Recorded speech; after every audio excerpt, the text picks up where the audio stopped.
Chacun son histoire, chacun son idole. Voici maintenant l'histoire de mon idole, la mascotte Youpi. « 14 avril 1979, Youpi fait sa première apparition lors d'un match des Expos. Youpi est un succès immédiat. Il est célèbre pour ses acrobaties, ses danses, ses promenades sur le terrain avec son 4 roues et surtout son habitude de se moquer des arbitres. Le 23 août 1989, à la 11e manche, Youpi est expulsé d'un match suite à une plainte de Tommy Lasorda, gérant des Dodgers de Los Angeles. La mascotte dérangeait les adversaires des Expos en dansant sur le dessus de leur abri. Il devient la première mascotte de tous les temps à se faire expulser d'un match des ligues majeures de baseball. Il revient en 13e manche, vêtu d'une robe de nuit et confiné à l'abri des Expos. 29 septembre 2004. Dernier match de nos amours à Montréal. Youpi est désormais orphelin jusqu'en 2005, où il est repêché par le Club canadien de Montréal. Youpi devient alors la première mascotte pour la Sainte-Flanelle en 96 ans d'histoire. Il devient aussi la première mascotte de tous les temps à être transférée d'une ligue de sport professionnel à une autre. Et Youpi devient une des 3 seules mascottes à être intronisée au temple de la renommée du baseball majeur.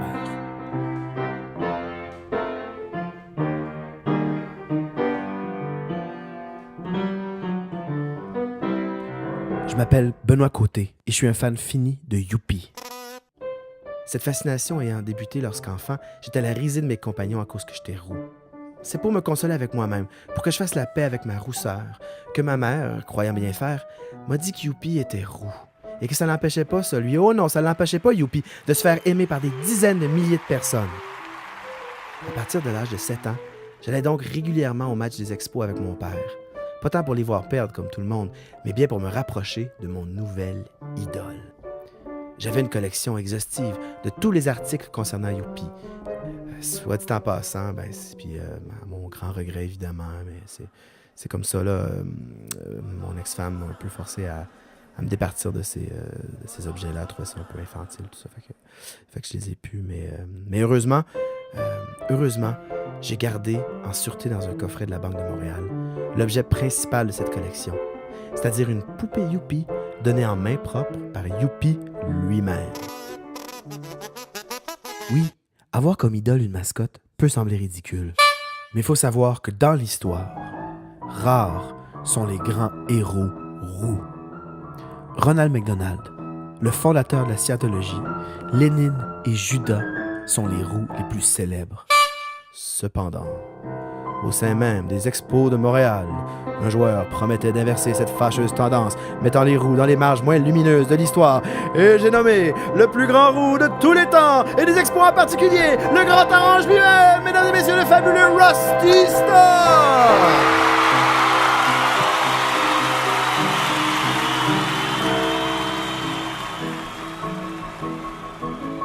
1er avril 1944, naissance de Daniel Joseph Rusty Stubb à la Nouvelle-Orléans.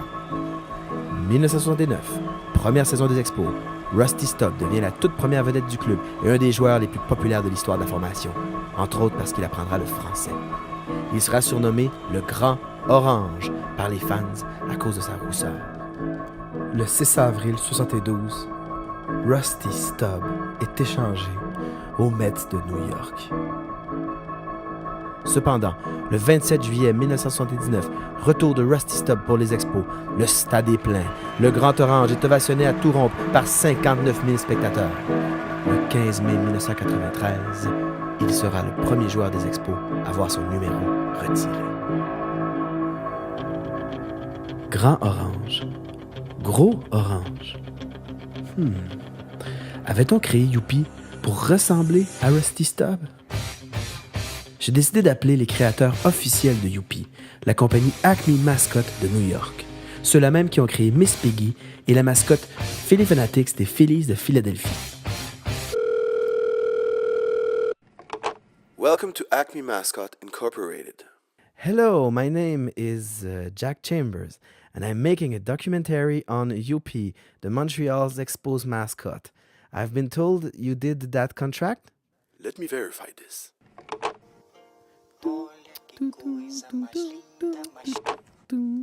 No. Actually, sir, we've never had this contract. Are you sure? 100% positive. But it's written on the internet? You really believe what's written on the internet, son?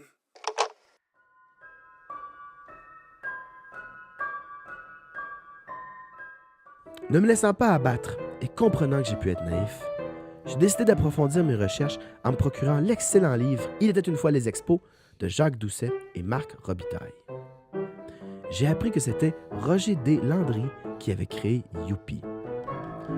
Roger D. Landry naît à Montréal en 1934. En 1967, il est directeur des relations publiques pour Expo 67. De 1977 à 1980, il est responsable du marketing pour les Expos de Montréal. De 1980 à 2000, il est président et éditeur du quotidien La Presse. J'ai trouvé le numéro personnel de M. Deslandry.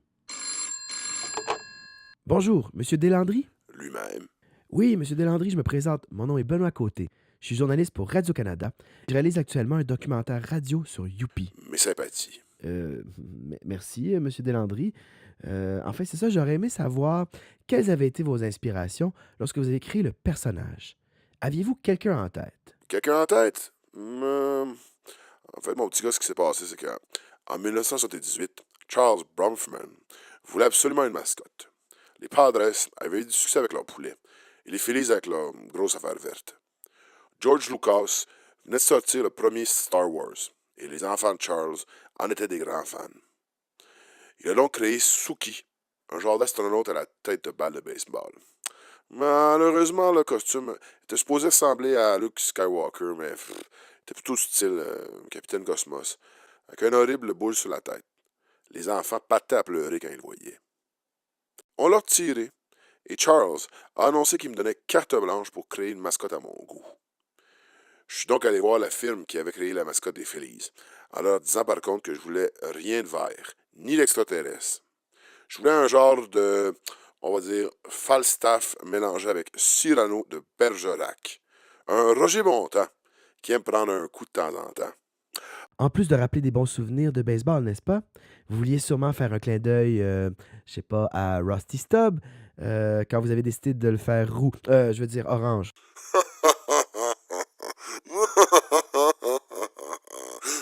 Je cache que t'es roux, toi, mon petit gars. Presque, ou un peu, mais oui, je suis roux. Tout comme Rusty Stubb, que vous avez d'ailleurs ramené la même année que vous avez créé Youpi. Pas du tout, mon petit roux. Faut être bien franc avec toi. Moi, j'ai jamais été un fan de baseball, puis de toute façon, j'étais pas gérant de l'équipe, j'étais directeur du marketing. Ma job, c'était de remplir le stade, pas de ramener des vieux joueurs. Puis en plus, après le flop de la face de bout de batte de l'embryon de Cosmos qui avait avorté, qui faisait pleurer les bébés, il fallait frapper fort. C'est là qu'on m'a suggéré d'avoir l'idée d'un gros ours naïf et spiègle, puis on l'aurait fait orange pour qu'on le repère rapidement dans la foule. C'est du marketing, ça, mon petit gars. On l'aurait fait orange? On vous aurait suggéré d'avoir l'idée? Monsieur Deslandry, c'est pas clair, là.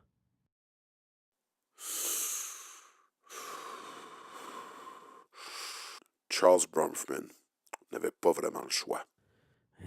Que voulez-vous dire, monsieur? Mais il était pogné avec ça. Je comprends pas, il était pogné avec ça. Monsieur Deslandry? Allô? J'entendis alors une voix de femme qui prit le combiné et me dit « Désolé, monsieur Côté, mais monsieur Deslandry est trop fatigué. Au revoir. »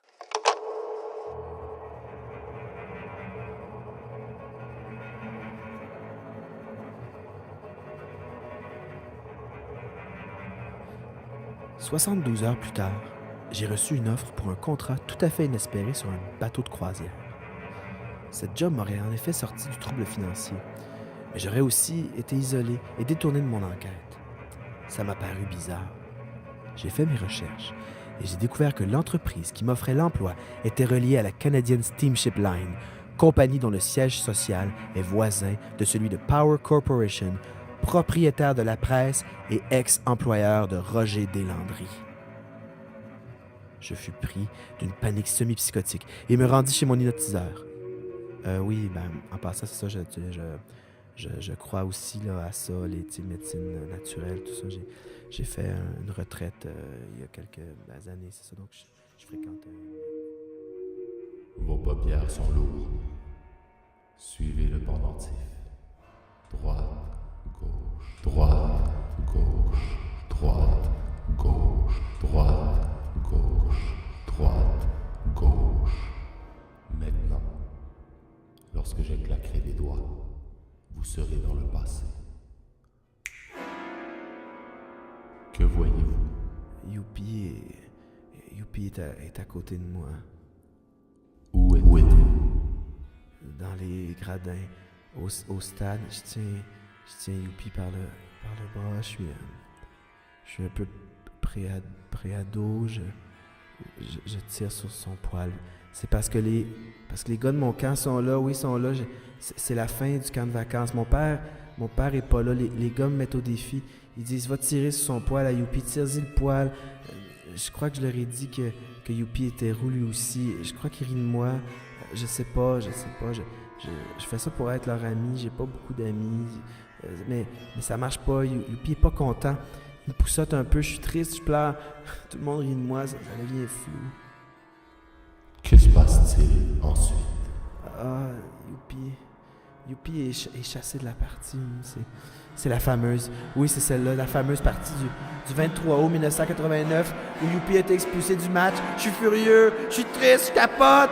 Je cours rejoindre Youpi sur les estrades. Il est assis à terre, adossé au mur du corridor. Aucun journaliste est là pour recueillir les propos muets de Youpi. Il ouvre la bouche, sa bouche bouge, mais personne l'entend.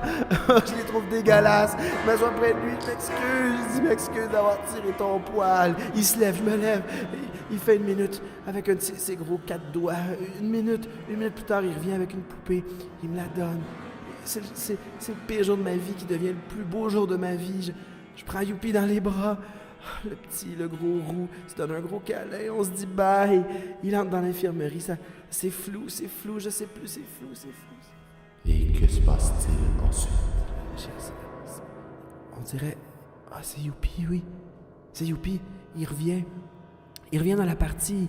Mais il est comme habillé différemment. C'est un autre costume. Je vais le voir, mais il me reconnaît pas. Il est différent. Son poil, il est comme... Son poil, il est pas doux. Il est comme rugueux, je sais pas. La couleur, c'est différent. C'est pas pareil. Ça ressemble à la couleur des popsicles. Il est escorté par des gardiens de sécurité. Je peux pas trop lui toucher. Je peux pas m'approcher. Je suis contrarié. Oh mon Dieu, c'est ça l'affaire. Oh mon Dieu, je comprends. C'est pas Youpi, c'est Youpi. C'est pas le vrai Youpi, c'est pas le bon Youpi. Youpi était vivant. Puis là, on l'a remplacé par une mascotte. Quand je claquerai des doigts, vous serez réveillé. Mais voyons donc, je suis déjà réveillé. J'ai jamais été aussi réveillé de toute ma vie.